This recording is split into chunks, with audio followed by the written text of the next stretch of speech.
Hi, I'm Stephanie Barnes, and this is video number 2 about case studies.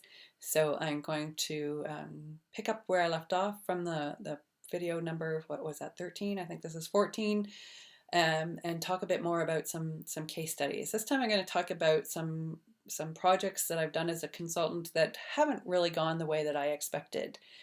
In most cases, I didn't have the management support that I thought I did. There's an example of early on, one of the earlier projects that I did, they brought me in, wanted me to help them select a technology. They had 4 offices and a couple hundred people among the 4 offices that were, you know, between Canada and the US. And wanted some technology to help them share documents and collaborate and yeah, do all this good knowledge management stuff, create some communities of practice and these kinds of things. So I believed them and shortlisted 3 technologies and gave a recommendation for the one that I felt met their needs and requirements the best. And it's all documented. Everything's done by numbers and weighting and all of those good things, and came up with the recommendation. And at the end, one of the managing partners says, "Oh, but we wanted you to recommend this other technology that we're in partnership with this company for, not, go out and recommend something else." And I didn't realize that, because they had actually said to me when I started the project, "We don't want you to recommend this one just because we're partners with this technology company. We want you to recommend the one that's best for our needs and requirements," which was what I did. But yeah, then they got mad because that's what I did. And now they paid me. It was all good. But the whole report and the requirements analysis, it all got shelved and went away.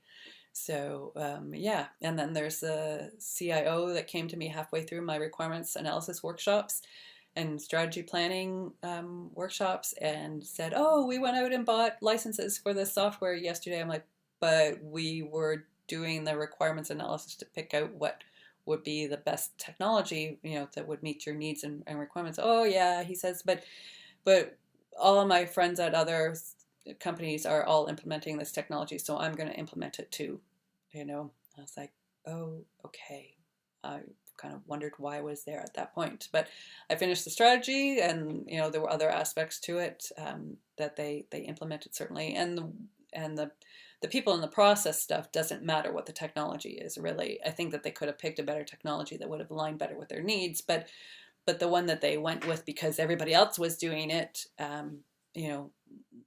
would be satisfactory as well. So, and certainly it was one of the ones that we had looked at. But yeah, and then there's a VP that left towards the end of the project, and they'd had a really good business case for why we were doing this knowledge management strategy and what they wanted to do, as an outcome, for the strategy and things, and like I say, the VP, the senior sponsor, took another job someplace else, and we're left with this vacuum, and so the whole thing got shelved.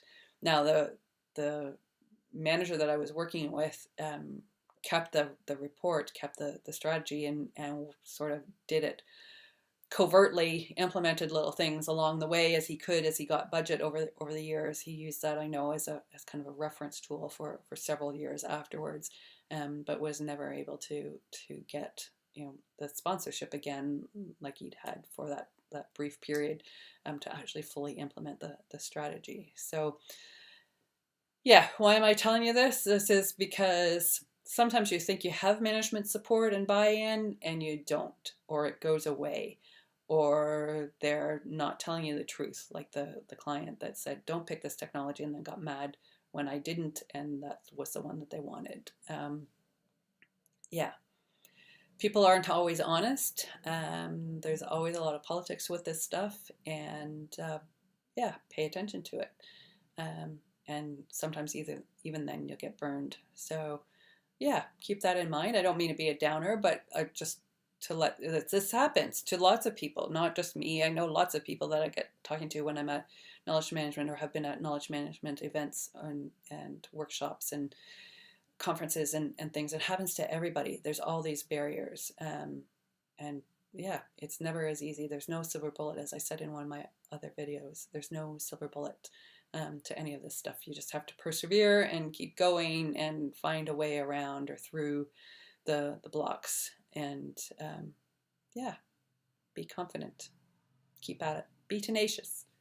Anyway, thanks for listening. This was episode 14. I'm Stephanie Barnes. I hope that you will subscribe to my channel and feel free to reach out if you have any questions.